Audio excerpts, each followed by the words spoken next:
Yeah. Wakoyo, Egbenobera, Egbenobiye.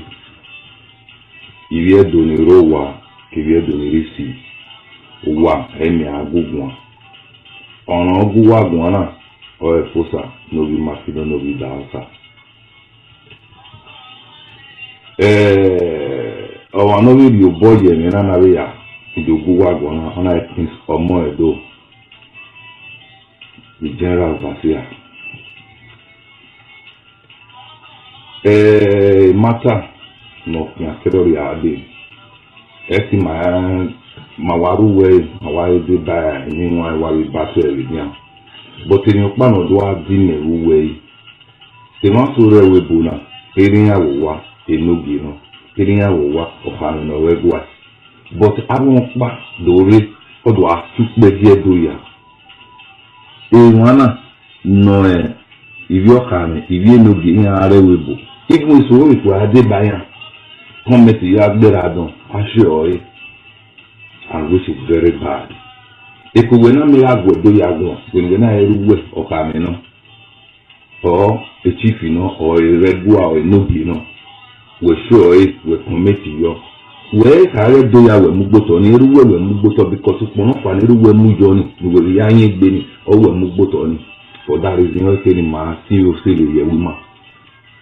Mawawi de ba eri mai baba yo monoba wa hon ko na rewe boxing wo luwo le ta gan ya kon mawawi battle yan na everyone but okay do adam we mama mi wa ropa no ri de la do so fortima so ko na ri awa waye and which is very bad okere Mr. Igion magina kabawe even Okuruna cook a royal army.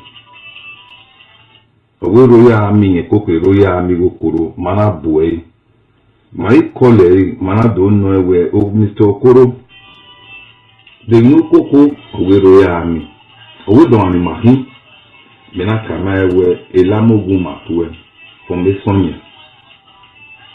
A pipe for more do not be good one with Kenny. Mana we tamai woke ga wo tuwe na nani ma no go ba dole do otu ogbe ogide no nyaso to yi ma chi we na because several times we asun mara gun we kedo ala din agun mara we mama igwa le gbo ire ma mi we ti wo we royal army president of royal army o yi ma call we na the bottom ba re Mr. Ode my hara life. That way now no, I didn't notice now we are not Duzana. Very a moody with the royal army and it's been an ego.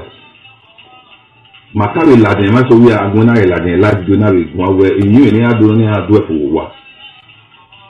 My no way, Naiana, now I will dancing a bull, this is my idea photo, Aki Koto, Iowa. The Papari letter away, yes, give my own and my battle in Mr. Koro, one look at man, one look at man. Where this is zero, or I may take any action near me problem or whatever. No. In Europe, we are Nigeria, we are accommodates. They know that we are maniculture.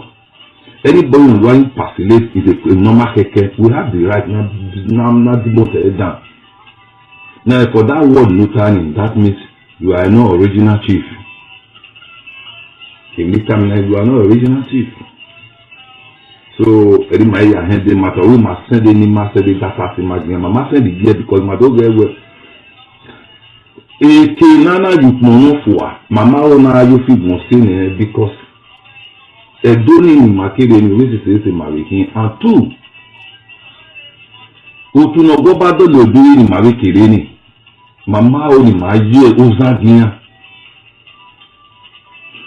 Emma drop. Or Mr. Igion. In Ali Mana Guegwan.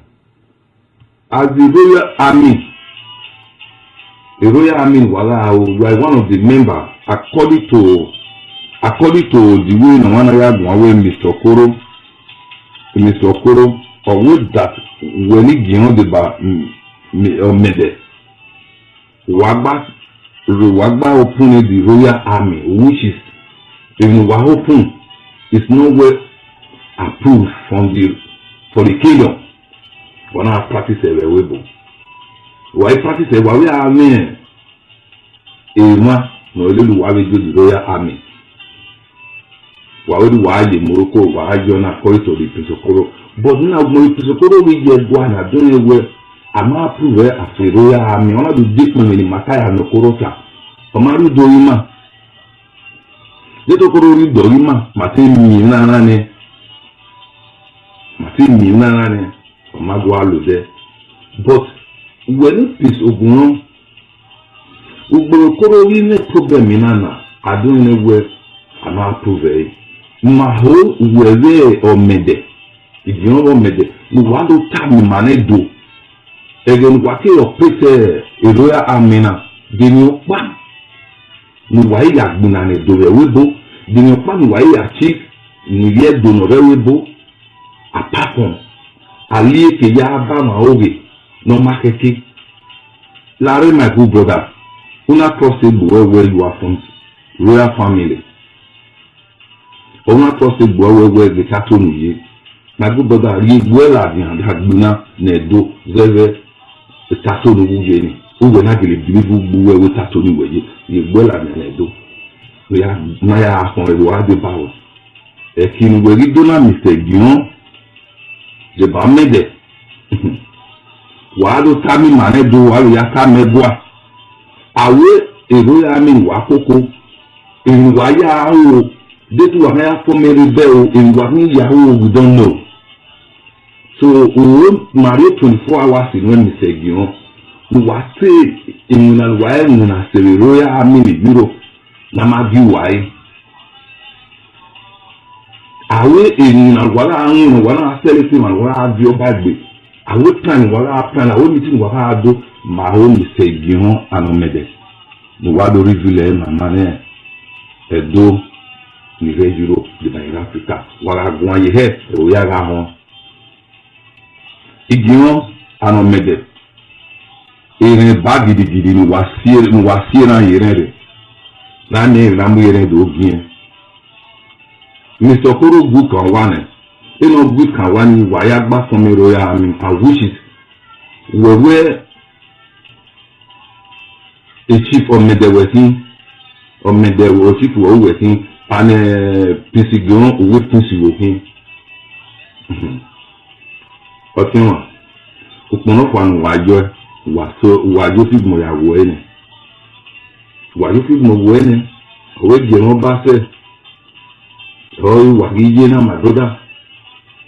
Oh, Wagije. Waware no wa uwe. Waware no wa cause problem to this social media Facebook. But wamae. Oh no, gbewo kan gbe so ko no yaho ge. My good brother Mr. Gihon. The Bamede. Wagbere iwo.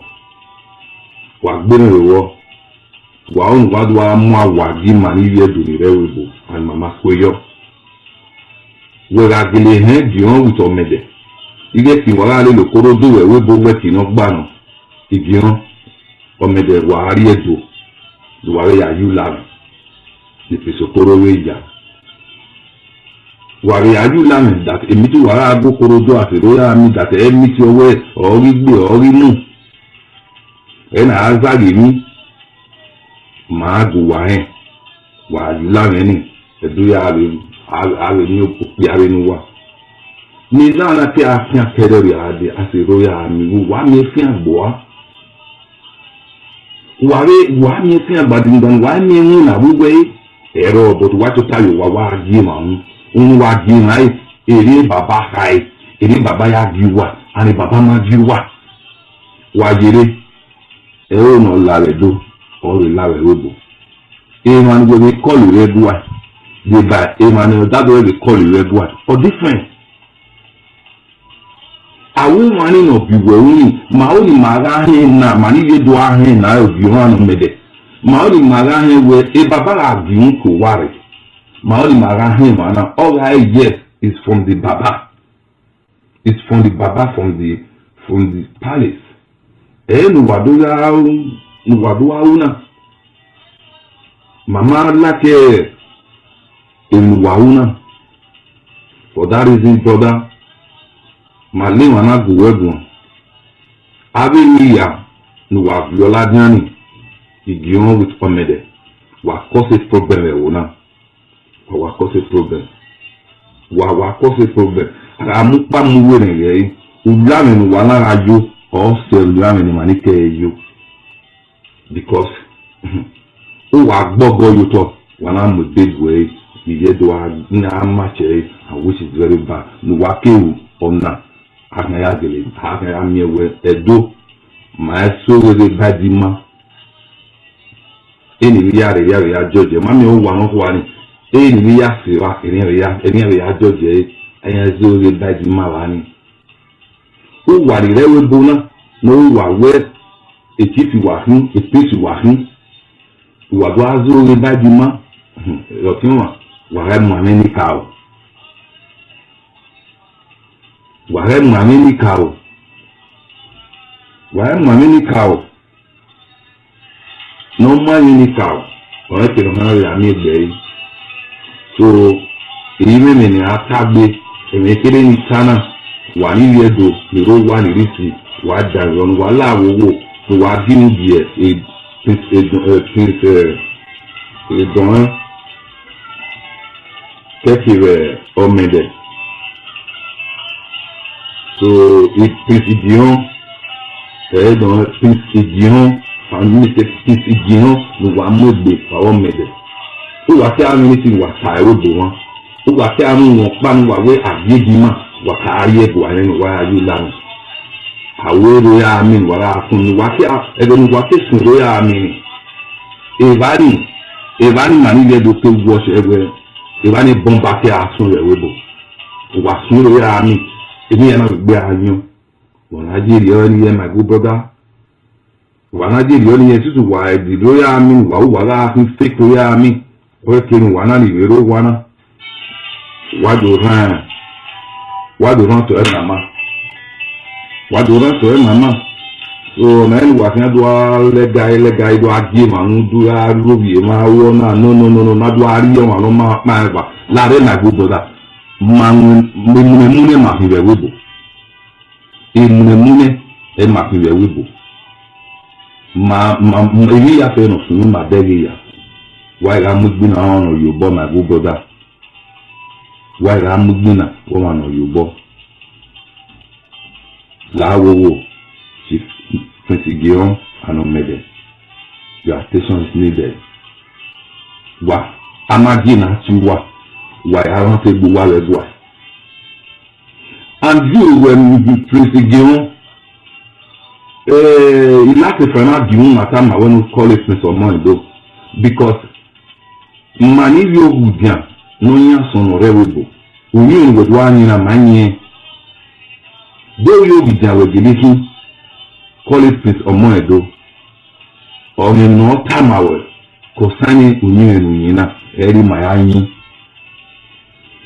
ona ewi do le wana tamu wewe na Prince Gion Abu Omede ena Thursday ena we do go wa mo le na so no wa yona ya mo le do wala owo wa ge mo ba fe amame ni kawo amamo isa amame ni kawo wala owo no mame ni kawo ota mu bibi igege na la egbe ni biyo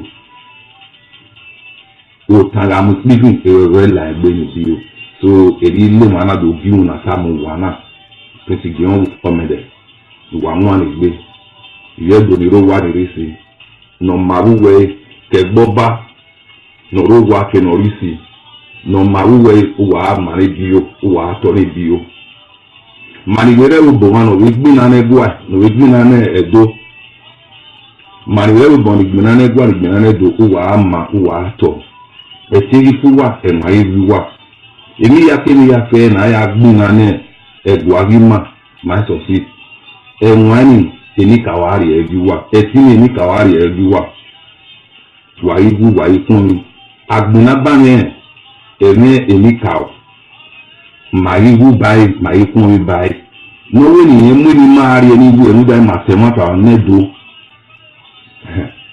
eni nwa eji bogi wa se wa jo han omani wa gi abi ba tun wa gi abi ba von okukpe no market wa ga ala egbe wa so ga ala egbe wa van ede ogi da no nya so ori ago wa gun mani yedo ti ma to ma gbe ni ma wuwe ne ma wuwe mama ne run na ne ogiran eri ma baba no rekete oto okpe asu ni eye mi dan emi ti asu ni egina ojo porun o ya dubie ni biyo ọba àtọpẹ ìfẹ́.